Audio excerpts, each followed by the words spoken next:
말씀 제목 따라해 보겠습니다. 더욱 간절히 삼가라. 여러분은 예수님이 하나님의 아들이심을 믿는 믿음 안에서 성령님의 증거를 통해 물과 피로 임하신 예수 그리스도를 믿음으로 세상을 이기고 계십니까? 세상에 포함된 육체와 자아와 죄와 사탄을 이기고 계십니까? 예수님이 물세례를 받음으로 여러분의 모든 죄를 자신에게 전가시키시고 죄와 율법의 종노릇하던 여러분의 옛사람을 죽여 장사 지낸 사실과 새 언약의 중보로 오셔서 피 흘려 죽으심으로 새 언약을 성취하신 사실을 믿는다면 능히 이길 수 있는데, 문제는 여러분의 마음이 도무지 이 사실을 믿지 못한다는 것입니다. 왜냐하면 모든 사람은 이미 하나님의 말씀과 반대되는 모든 이론과 하나님 아는 것을 대적하여 높아진 교만한 마음과 여기서 나오는 모든 생각으로 이미 굳어져 있기 때문에 자기의 마음과 맞지 않는 하나님의 말씀을 자기 마음에 받아들이기가 쉽지 않은 것입니다. 잠언 28장 26절입니다. 다 같이 읽습니다. 시작. 자기의 마음을 믿는 자는 미련한 자요 지혜롭게 행하는 자는 구원을 얻을 자니라. 아멘. 자기의 마음을 믿는 자가 미련한 자라는 말씀을 믿습니까? 분명히 하나님의 말씀이기 때문에 믿어야 하지만 자기의 마음인 자기 생각과 감정과 의지를 믿는 사람들은 자신이 미련하다는 것을 받아들이지 않습니다. 그러니까 성경은 분명히 자기 마음을 믿는 자는 미련한 자라 그러는데 이걸 인정을 안 한단 말이에요. 아니, 자기 마음으로 살고 있으니까. 그러니까 내 마음에서 나오는 내 생각, 내 감정과 내 의지대로 산단 말이에요. 이걸 또 자기는 뭐예요? 머리가 좋은 사람은 똑똑하다고 이제 자기를 생각한단 말이에요. 그러니까 자기 마음을 믿는 자는 미련한 자라고 성경에 기록을 하고 있어도, 아니 왜 내 마음을 믿는 게 왜 미련해? 내 마음은 똑똑한데 이러고 있는 것이란 말이에요. 그러니까 주님을 의지하지 않는 거예요. 왜? 아니, 나를 지혜롭다고 생각을 하니까 더 지혜로운 주님을 의지할 일이 없는 거예요. 그래서 자기 마음을 믿는 자는 그래서 미련한 자라는 것이에요. 근데 지혜롭게 행하는 자는 구원을 얻을 자라 그랬잖아요. 누가 지혜로운 사람이냔 말이에요. 자기 마음을 믿지 않는 사람이에요. 그러니까 내 마음에서 나오는 내 생각, 내 감정, 내 의지를 믿지 않는단 말이에요. 그러니까 주님만 의지하잖아요. 그러니까 자기 생각, 자기 감정, 자기 의지 믿지 않는 사람이 지혜로운 사람이라는 걸 믿는 여러분 되시기를 바랍니다. 원래 사람은 태어나면서부터 자기 마음, 그 자기 생각과 감정과 의지를 믿고 의지하면서 살았기 때문에 자기 마음을 믿을 수밖에 없습니다. 그래서 자기 마음, 그 자기 생각과 감정과 의지에 맞지 않는 것이라면 하나님의 말씀이라고 해도 받아들이지 않는 것입니다. 받아들이려고 해도 하나님의 말씀과 자기 마음, 그 자기 생각과 감정과 의지가 맞지 않기에 자기에게 익숙하고 편한 자기 마음을 택합니다. 자기 마음이 하나님의 말씀보다는 미련하다는 사실을 혹 인정하는 신자가 있더라도 하나님의 말씀에 자기 마음을 맞추기보다는 도리어 하나님의 말씀을 자기 마음에 맞춰 받아들이기가 일쑤입니다. 이것을 타협이라고 하는데, 이 타협은 하나님의 말씀을 자기 편의로 받고 자기 마음에 받아들이는 거역이며 우상숭배인 것입니다. 이 예가 바로 사울 왕입니다. 사울 왕의 거역과 우상 숭배에 대하여 언급하기 전에 배경부터 자세히 알아야 합니다. 아멜렉 민족을 멸절시키려는 하나님의 계획은 이스라엘이 애굽에서 나올 때 저들이 이스라엘의 길을 가로막음으로 시작되었습니다. 모세는 아론과 훌의 협조를 받아 하루 종일 손을 들고 기도하였고, 하나님은 여호수아를 통해 아멜렉과의 전투를 승리로 끝내게 하십니다. 이때 하나님은 아멜렉 민족을 멸망시킬 것을 예고하셨습니다. 출애굽기 17장 8절로 16절입니다. 제가 먼저 읽습니다. 때에 아멜렉이 이르러 이스라엘과 르비딤에서 싸우니라. 모세가 여호수아에게 이르되 우리를 위하여 사람들을 택하여 나가서 아멜렉과 싸우라. 내일 내가 하나님의 지팡이를 손에 잡고 산꼭대기에 서리라. 여호수아가 모세의 말대로 행하여 아멜렉과 싸우고 모세와 아론과 훌은 산꼭대기에 올라가서 모세가 손을 들면 이스라엘이 이기고 손을 내리면 아멜렉이 이기더니 모세의 팔이 피곤함에 그들이 돌을 가져다가 모세 아래에 놓아 그로 그 위에 앉게 하고 아론과 훌이 하나는 이 편에서 하나는 저 편에서 모세의 손을 붙들어 올렸더니 그 손이 해가 지도록 내려오지 아니한지라. 여호수아가 칼날로 아말렉과 그 백성을 쳐서 파하니라. 여호와께서 모세에게 이르시되 이것을 책에 기록하여 기념하게 하고 여호수아의 귀에 외워 들리라. 내가 아멜렉을 도말하여 천하에서 기업함이 없게 하리라. 모세가 단을 쌓고 그 이름을 여호와 니시라 하고 다 같이 가로되 여호와께서 맹세하시기를 여호와가 아멜렉으로 더불어 대대로 싸우리라 하셨다 하였더라. 아멘.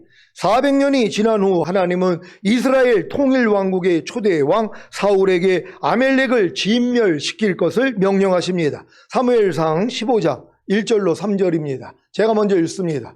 사무엘이 사울에게 이르되 여호와께서 나를 보내어 왕에게 기름을 부어 그 백성 이스라엘 위에 왕을 삼으셨은즉 이제 왕은 여호와의 말씀을 들으소서. 만군의 여호와께서 이같이 말씀하시기를 아말렉이 이스라엘에게 행한 일 곧 애굽에서 나올 때 길에서 대적한 일을 내가 추억하노니 다 같이 지금 가서 아멜렉을 쳐서 그들의 모든 소유를 남기지 말고 진멸하되 남녀와 소아와 젖먹는 아이와 우양과 약대와 나귀를 죽이라 하셨나이다. 아멘.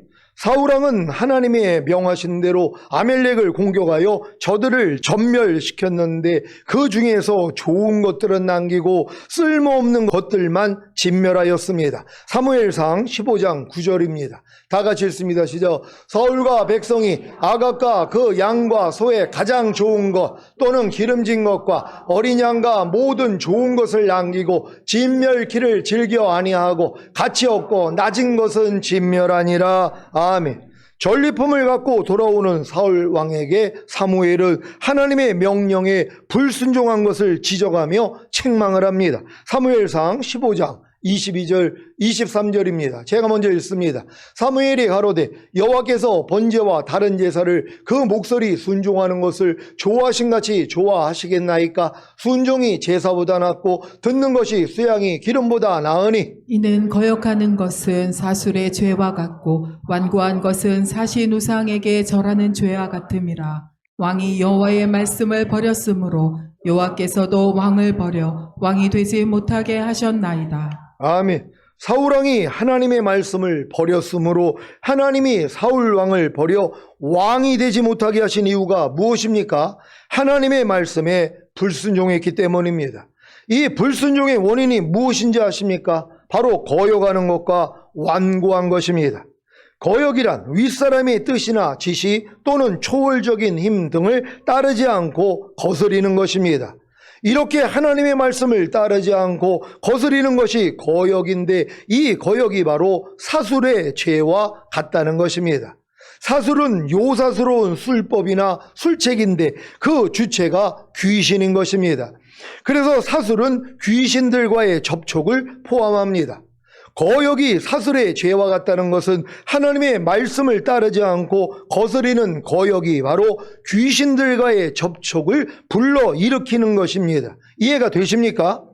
불평하지 말라는 하나님의 말씀을 따르지 않고 거스리는 거역이 바로 불평하려는 귀신들과의 접촉을 불러일으키는 것입니다. 그래서 불평하는 것입니다. 그러니까 지금 불평하는 사람들은 불평하지 말라는 하나님의 말씀을 내가 지금 거역하고 있는 것이란 말이에요. 근데 이 거역이 뭐예요? 사술의 죄와 같다는 것이란 말이에요. 사술의 죄가 뭐예요? 귀신을 접하는 것이란 말이에요. 어떤 귀신이요? 불평하게 만드는 귀신이요. 그러니까 여러분들이 지금 불평을 한다는 거 불평하게 만드는 귀신과 여러분이 접촉을 한 것이란 말이에요.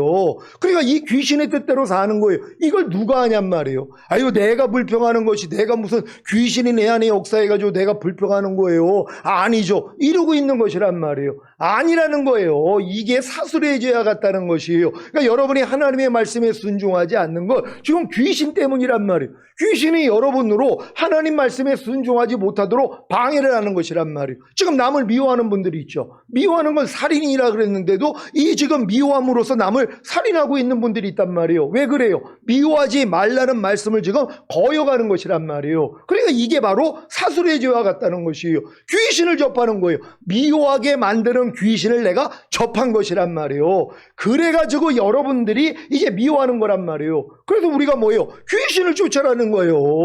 왜 주님이 귀신을 쫓으라고 명령했냔 말이에요. 아유, 귀신을 어디 있다고 귀신을 쫓아요? 이러고 있어요 지금. 아니, 귀신이 눈에 보여야 쫓죠. 이러고 있는 거란 말이에요. 아니, 믿는 자에게 따르는 표적이 뭐예요? 귀신을 쫓는다 그랬잖아요. 그러니까 여러분들이 진짜 거듭난 하나님의 자녀라면 귀신을 쫓아야 되는데, 아이고 목사님 귀신이 보이면 내가 쫓겠는데요. 아이, 귀신이 눈에 안 보여서 나는 쫓을 일이 없네요. 아니, 사술의 죄가 뭐예요? 바로 귀신이 여러분에게 역사하는 거란 말이에요. 염려하게 만들고 불평하게 만들고 짜증내게 만들고 간음하고 술 취하게 만들고 도박하게 만드는 게 지금 귀신의 역사란 말이에요. 그러니까 여러분들이 귀신을 쫓으면 이런 습관들, 이런 더러운 버릇들이 없어져 버리는 것이란 말이에요. 왜? 귀신을 쫓았기 때문에. 근데 귀신을 안 쫓는단 말이에요. 여러분은 하나님의 말씀에 순종하지 못하는 게 귀신의 역사라는 걸 알고 귀신을 쫓는 여러분 되시기를 바랍니다. 그러니까 귀신을 쫓으면은 여러분이 순종할 수 있는 거예요. 항상 귀신 쫓는 여러분 되시기를 바랍니다.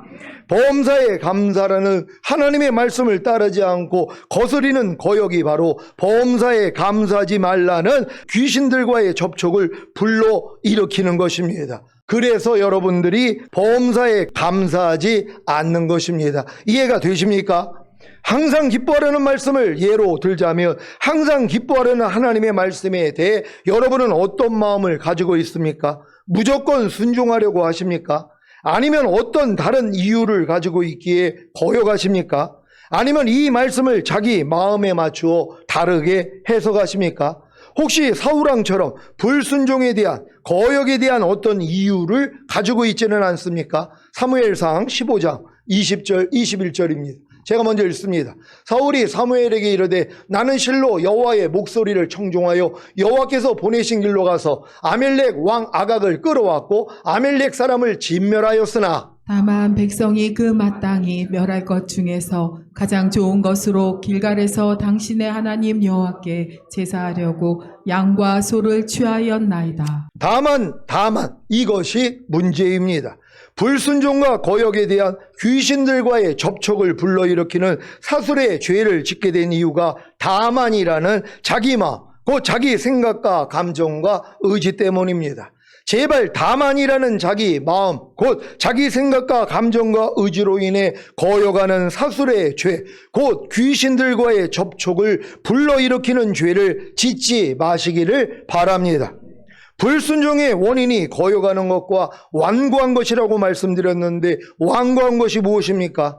완고하다는 것은 사람이나 그 성격이 융통성이 없고 고집이 센 것입니다. 이 완고함이 바로 사신우상에게 절하는 죄와 같은 것입니다. 아무리 하나님의 말씀을 전해도 완고함으로 그 성격이 융통성이 없고 고집이 세서 도무지 받아들이지 않으므로 순종하지 않는 것이 바로 사신우상에게 절하는 죄를 짓는 것입니다. 사신우상에게 절하는 죄가 무엇입니까? 사신이란 재앙을 가져오는 요사스럽고 사악한 귀신들을 말하는데, 그 귀신 우상에게 절하는 경배하고 섬기는 죄가 바로 완고함입니다. 그래서 완고한 사람들은 하나님의 말씀에 순종할 수가 없는 것입니다. 그러니까 여러분들이 지금 하나님의 말씀을 그렇게 들어서 아는데도 순종하지 않는단 말이에요. 하나님이 아무리 하라고 해도 안 해요. 하나님이 아무리 하지 말라고 해도 해요. 하나님이 아무리 지키라고 해도 안 지켜요. 하나님이 아무리 버리라고 해도 안 버린단 말이에요. 왜요? 완고함 때문이란 말이에요. 그러니까 여러분의 이 완고함을 가지고는 하나님 말씀에 순종할 수가 없단 말이에요. 그러니까 여러분이 이 마음의 완고함을 발견해서 버릴 수 있는 여러분 되시기를 바랍니다. 자, 여러분 안에 있는 완고함, 곧 하나님의 말씀에 순종하지 않으려고 하는 완고함이 사신우상에게 절하는 죄, 곧 재앙을 가져오는 요사스럽고 사악한 귀신 우상에게 절하는 경배하고 섬기는 죄입니다. 이해가 되십니까? 아내들이여 자기 남편에게 복종하기를 죽게 하듯 하라는 하나님의 말씀에 순종하지 않으려고 하는 완고함이 사신 우상에게 절하는 죄, 그 재앙을 가져오는 요사스럽고 사악한 귀신 우상에게 절하는 경비하고 섬기는 죄입니다. 남편들아, 아내 사랑하기를 그리스도께서 교회를 사랑하시고 위하여 자신을 주신같이 하라는 하나님의 말씀에 순종하지 않으려고 하는 완고함이 사신 우상에게 절하는 죄, 그 재앙을 가져오는 요사스럽고 사악한 귀신 우상에게 절하는 경배하고 섬기는 죄입니다. 지금 여러분은 하나님의 말씀에 불순종하게 하는 거역이 사슬의 죄, 그 귀신들과의 접촉을 불러일으키는 죄라는 사실과 하나님의 말씀에 불순종하게 하는 완고함이 사신 우상에게 절하는 죄, 곧 재앙을 가져오는 요사스럽고 사악한 귀신 우상에게 절하는 경배하고 섬기는 죄라는 사실을 아셨습니까? 그렇다면 지금 즉시로 하나님의 말씀에 불순종하게 했던 거역과 완고함을, 사슬의 죄, 그 귀신들과의 접촉을 불러일으켰던 죄와 사신 우상에게 절했던 죄, 그 재앙을 가져오는 요사스럽고 사악한 귀신 우상에게 절했던 경비하고 섬겼던 죄를 회개하시기를 바랍니다. 히브리서 2장 1절입니다. 다 같이 읽습니다. 시작. 그러므로 모든 들은 것을 우리가 더욱 간절히 상갈지니 혹 흘러 떠내려갈까 염려하노라. 아멘. 오늘 본문은 히브리서에 나오는 여러 개의 권면들 가운데 첫 번째 것으로 1장에서 다룬 신학적 사상들로부터 나온 실제적인 문제를 권면하고 있습니다. 1장에서 저자는 그리스도의 위대하심과 천사보다 우월하신 그리스도, 동료들보다 승하신 그리스도와 창조주이신 그리스도에 대한 명백한 증거를 제시했습니다. 그래서 히브리서를 읽는 유대인들이 그 증거를 믿고 받아들였다면 어떤 반응을 해야 하는지 묻는 것입니다. 그러므로 모든 들은 것을 우리가 더욱 간절히 상갈지니. 여러분은 지금까지 무엇을 들었습니까? 창조주이신 예수 그리스도가 어떤 분인가에 대해 들었습니다. 우리가 더욱 간절히 상갈진이란 예수 그리스도에 대해 들은 모든 것으로 인해 예수 그리스도께 더욱 주의를 기울이라는 말입니다. 이것은 우리가 지속적으로 예수 그리스도가 누구인지, 그분이 얼마나 탁월한 하나님이신지를 우리 자신에게 끊임없이 일깨우는 것을 의미합니다. 그렇게 함으로써 주님과 우리의 관계는 계속 친밀하게 유지될 수 있고 흘러 떠내려가는 멸망의 위험에서 건진받을 수 있는 것입니다. 이 권면의 말씀은 당시의 예루살렘 멸망을 눈앞에 둔 시점에서 한 권면이기에 주님의 공중강림으로 시작될 세계적인 멸망을 눈앞에 둔 여러분에게도 매우 적절한 권면입니다. 마지막 때에 사람들이 의지했던 모든 것은 다 멸해질 것이고 오직 예수 그리스도와 개인적인 친분을 맺고 있는 자들만 이 위험을 피하고 견고히 서게 될 것입니다. 최후의 멸망을 면할 수 있는 유일한 준비, 주님의 공중강림을 기쁨으로 맞을 수 있는 유일한 준비는 그분과 친해지는 것입니다. 따라서 주님과 늘 동행하는 성도는 주님의 공중강림에 대해 두려워할 필요가 전혀 없습니다. 주님이 공중으로 강림하시는 날은 자기 신부를 데리러 오는 신랑의 행차이기 때문입니다. 혹시 이 날이 두려운 분이 계십니까? 신랑이 오는데 두려운 이유가 무엇입니까? 다른 남자와 바람을 피워 더럽혔거나 신부단장이 아직 되어 있지 않기 때문입니다. 사랑하는 시온의 성도 여러분, 주님과 친해지는 것과 주님과 늘 동행하는 삶은 거듭난 성도들에게는 결코 어려운 일이 아닙니다. 하루하루를 살기 위해 숨쉬고 먹고 배변하는 것이 어려운 일이 아니라 자연스러운 일인 것과 같이 주님과 친해지는 것과 주님과 늘 동행하는 삶은 어려운 일이 아니라 지극히 자연스러운 일입니다. 매일 기도하고 말씀 보고 순종하고 그러다가 못하면 죄를 자백하고 죄의 사함을 받고 이것이 뭐가 어렵습니까? 이것만 하면 성령님의 죄와 의와 심판에 대해 책망하시는 사역을 통해 씻음과 거룩함과 의롭담을 얻음으로 경건해지고 성령 안에서 의와 평강과 희락을 누리며 주님과 친밀하게 동행하는 삶을 사실 텐데요. 이것이 바로 우리가 더욱 간절히 상갈진이란 말씀의 성취입니다. 예수 그리스도에 대해 들은 모든 것으로 인해 예수 그리스도께 더욱 주의를 기울임으로 매일 기도하고 말씀 보고 순종하고 그러다가 못하면 죄를 자백하고 죄사함을 받으시기를 바랍니다. 그러면 혹 흘러 떠내려 갈까 염려하노라는 말씀에 전혀 해당 사항이 없을 것입니다. 히브리서 2장 1절을 세 번역으로 읽겠습니다. 다 같이 읽습니다. 시작. 그러므로 우리는 들은 말을 더욱 굳게 간직하여 잘못된 길로 빠져드는 일이 없어야 마땅하게 했습니다. 아멘. 세 번역 성경은 혹 흘러 떠내려갈까 염려하노라를 잘못된 길로 빠져드는 일이 없어야 마땅하겠습니다로 번역했습니다. 다시 말해서 바른 길에서 벗어나지 말아야 한다는 것입니다. 지금 수많은 신자들이 멸망으로 인도하는 큰 문 넓은 길로 가는 원인이 어디에 있습니까? 주여 주여는 하지만 아버지 하나님의 뜻대로 행하지 않는 원인이 어디에 있습니까? 우리가 더욱 간절히 삼갈진이란 말씀과 같이 예수 그리스도에 대해 들은 모든 것으로 인해 예수 그리스도께 더욱 주의를 기울임으로 매일 기도하고 말씀 보고 순종하고 그러다가 못하면 죄를 자백하고 죄사함을 받아야 하는데 이런 신자들이 별로 없다는 것입니다. 그래서 진리를 믿지 않고 불의를 좋아하기에 흘러 떠내려가는 것입니다. 즉 잘못된 길로 빠져드는 것입니다. 그러니까 여러분들이 예배와 말씀 묵상 기도 순종 훈련만 하다가 부족함 드러나서 죄사함만 받는 사람들은요 주님하고 항상 상관이 있잖아요. 왜? 내가 네 발을 씻기지 않으면 너희는 나하고는 상관이 없다고. 주님께 발 씻음을 받지 않는 사람은 주님하고 상관이 없어요. 근데 여러분이 매일 예배 드리고 말씀 묵상 기도 순종 훈련을 하니까 부족함이 발견되잖아요. 죄와 허물 부족함과 연약함이 발견되니까 주님 앞에 나가서 뭐요? 발 씻음을 받는단 말이에요. 그러니까 여러분들은 항상 주님과 상관이 있는 거란 말이에요. 그러니까 이런 사람들은 걱정할 일이 없어요. 왜? 믿음이 계속 성장하니까 그러니까 마귀가 이것만 못하게 하는 거예요. 예배 못 드리게 합니다. 여러 가지 일들을 통해서 주일 예배만큼은 반드시 드려야 되는데 못 드리게 방해를 한단 말이에요. 그런 다음에 말씀 묵상, 기도, 순종 훈련 못하게 만드는 것이에요.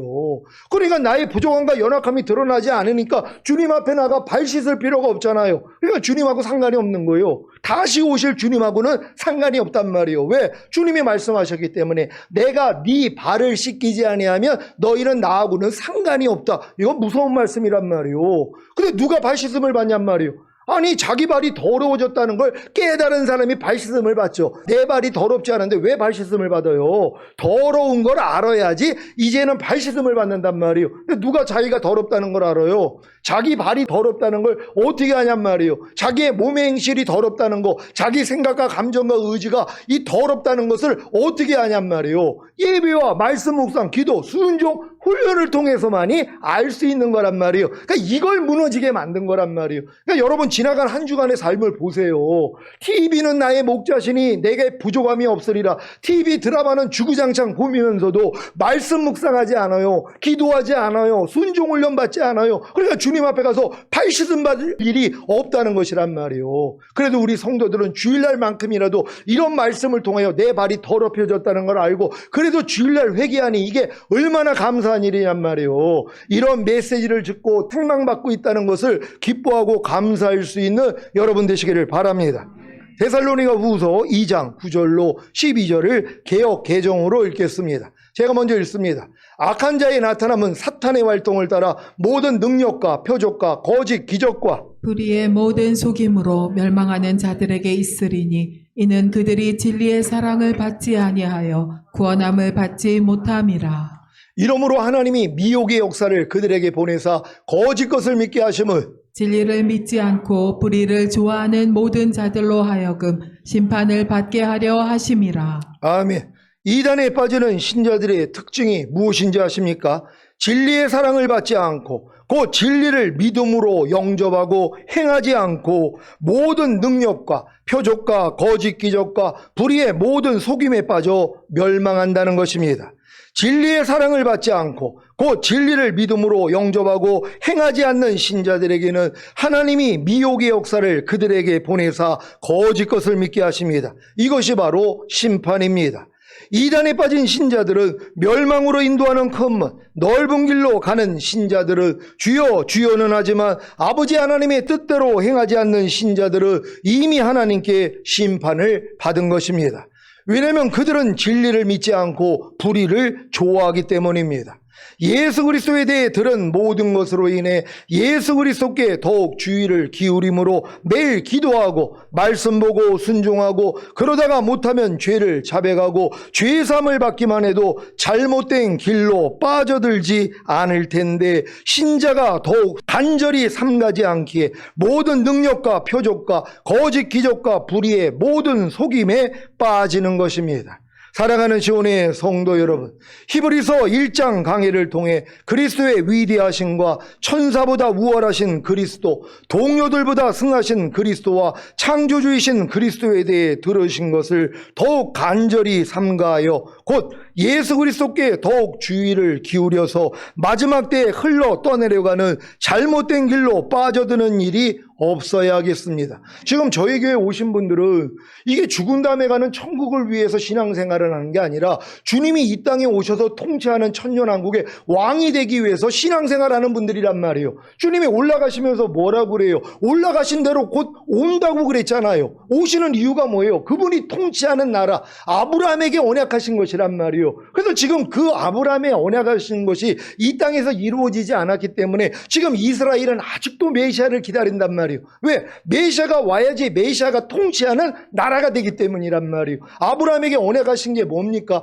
너와 너 후손에게 가나안 전체를 주어 너희 영원한 기업이 되게 하고 나는 그들의 하나님이 되리라. 이건 주님이 이 땅에 오셔서 이루어질 일이란 말이에요. 그래서 이 세상 나라가 우리 주와 그 그리스도의 나라가 되어 그가 세세토록 왕노릇 하시리로다. 어떤 나라가요? 이 세상 나라가요. 저 나라가 아니라 이 세상 나라가요. 그래서 반드시 주님이 오셔야 되는 것이란 말이에요. 근데 무천년주의자들은 뭐예요? 이걸 믿지 않는단 말이에요.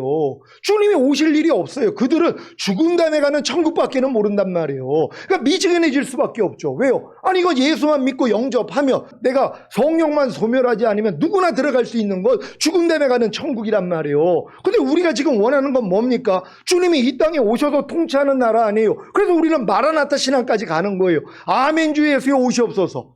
사도들도 다 자기 때에 주님이 오시길 원했잖아요. 그러니까 안 오시니까 뭐예요? 다 순교해버리는 거예요.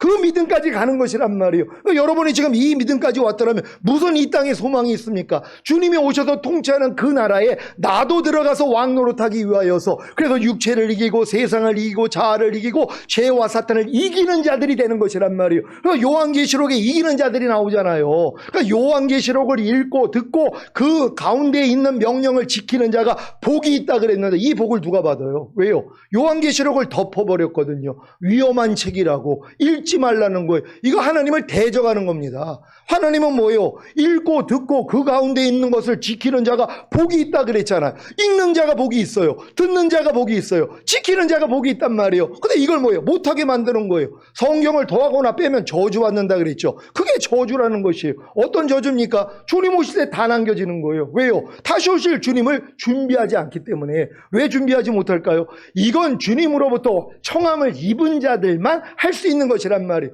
아니 유치원하고 무슨 결혼을 해요? 초등학생, 중학교, 고등학생하고 무슨 결혼을 하냔 말이에요. 장성한 자가 된 자에게 하나님이 뭐예요? 초대하는 것이란 말이에요.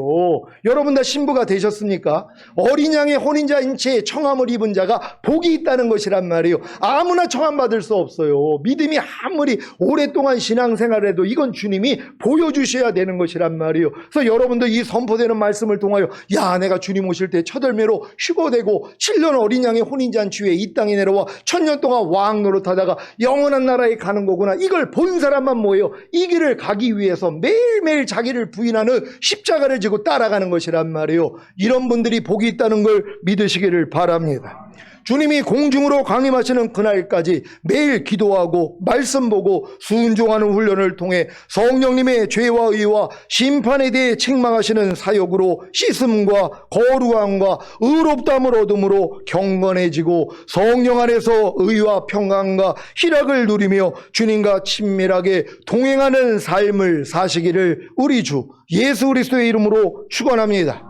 기도하겠습니다. 오늘 선포된 말씀을 통하여 이제 이 모든 걸 아는 사람들은 더욱 간절하게 삼가는 일만 하면 되는 것이란 말이에요. 이 일의 가장 기본이 뭐예요? 예배와 말씀 묵상, 기도, 순종이란 말이에요. 이것만 무너지지 않으면 걱정할 일이 없단 말이에요. 하나님, 지적으로 내가 매일매일 삶 가운데서 놓치지 말게 해달라고 우리 모든 성도들이 이 말씀대로 순종하다가 주님 얼굴 뵙기를 원합니다. 주여 한번 해주고 기도합니다.